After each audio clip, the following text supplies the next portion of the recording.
Olá, é um prazer ter você aqui comigo nesse espaço que é seu, porque nosso intuito aqui é fazer você entender, aprender a transformar a sua relação com a alimentação e o seu bem-estar.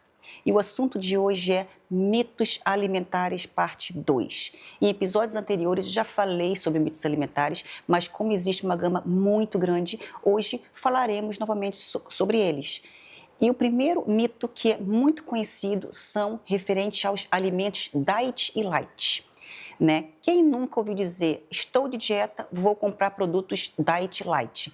Mas não é bem assim. Diet light, o conceito deles significa o quê? Alimentos diet são alimentos que são retirados algum componente do alimento que são para pessoas com algumas restrições, como açúcar, sódio, gordura, e não significa necessariamente que eles têm baixa caloria. Somente um componente dele foi retirado, que poderia ser o açúcar, por exemplo, para quem é diabético. Já os produtos light, eles são retirados 25% de algum componente do produto. Então, pode ser açúcar, pode ser gordura, pode ser sal.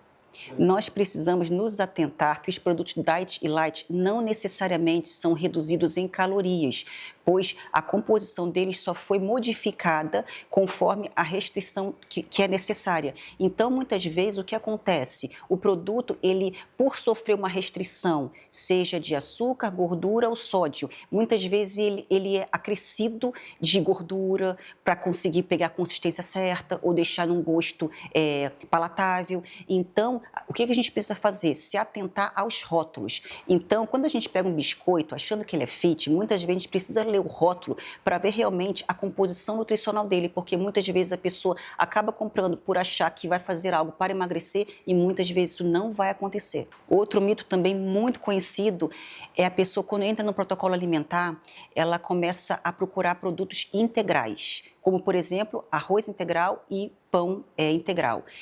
Não significa que o pão ou arroz integral seja reduzido de calorias também. A diferença entre o pão branco e o pão integral é somente a fibra.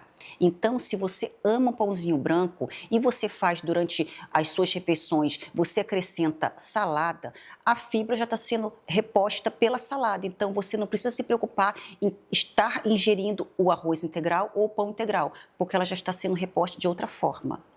Outro mito muito conhecido é trocar o sal refinado pelo sal rosa ou o sal marinho.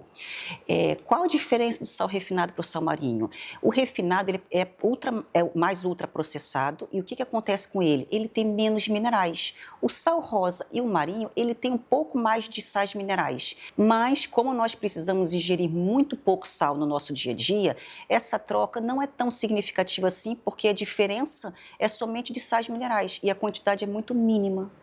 Outro mito muito conhecido: ovos. As pessoas acham que ingerir ovos vai aumentar o colesterol, mas a ciência já comprova que o colesterol que existe nos alimentos não interfere de forma significativa no colesterol do nosso sangue.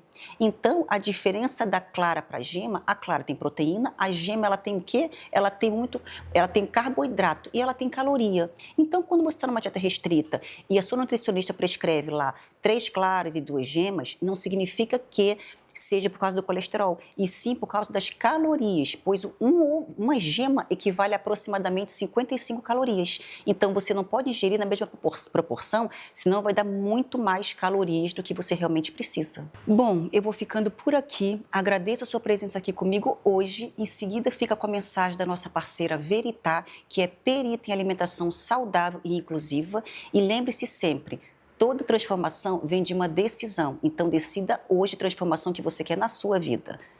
Um beijo. Desde o início, sempre tivemos uma certeza: oferecer muito mais do que produtos sem glúten e sem lactose. Proporcionar a você opções saudáveis de verdade e que, além de nutritivas, fossem práticas, sustentáveis e muito gostosas. Criamos nossas receitas embasadas nos estudos científicos mais recentes, seguindo a linha da nutrição funcional, alimentação paleolítica e low carb. Substituímos as farinhas sem glúten refinadas por tubérculos, trocamos os óleos vegetais inflamatórios por gorduras naturais e saudáveis e fomos além. Buscamos fornecedores locais e orgânicos, Escolhemos embalagens atóxicas e biodegradáveis e planejamos uma cozinha totalmente livre de contaminação de glúten e leite. Assim nasceram os produtos Veritá. Esperamos que a paixão que colocamos em cada detalhe seja sentida por você e faça diferença na sua vida. Veritá, saudável.